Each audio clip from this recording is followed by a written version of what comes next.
کیا امیر معاویہ رضی اللہ تعالیٰ عنہ کا 20 سالہ دور خلافت اور دور بادشاہت 20 سال، جس کو عام الجماع کہا جاتا ہے، عام الجماع 20 سال پورے عالم اسلام کے متفقہ خلیفہ اور حکمران، اور ایسی خلافت جن کے بارے میں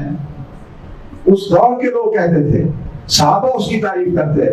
اور تابعین تعریف کرتے، امام مجاہد کہتے، امام قتادہ کہتے کہ اگر کسی نے اس مہدی کو دیکھنا ہو کہ جس کی بشارت محمد رسول اللہ صلی اللہ علیہ وسلم نے دی ہے تو وہ امیر معاویہ کو دیکھ لے۔ کسی نے عدل اور انصاف کی اور سخاوت اور نرمی کی حکومت دیکھنی ہو تو وہ امیر معاویہ کی دیکھ لے۔ تو یہ سمجھ لینا کہ جی بس ہلاکت ہی ہلاکت، شر شر پھیل گئی، یہ اصل میں ایک بعض جو دعات کے نام پر، دعوت دین کے نام پر اور دین کے غلبے کی تحریکوں اور تنظیموں کے نام پر کچھ لوگ ایسے اٹھے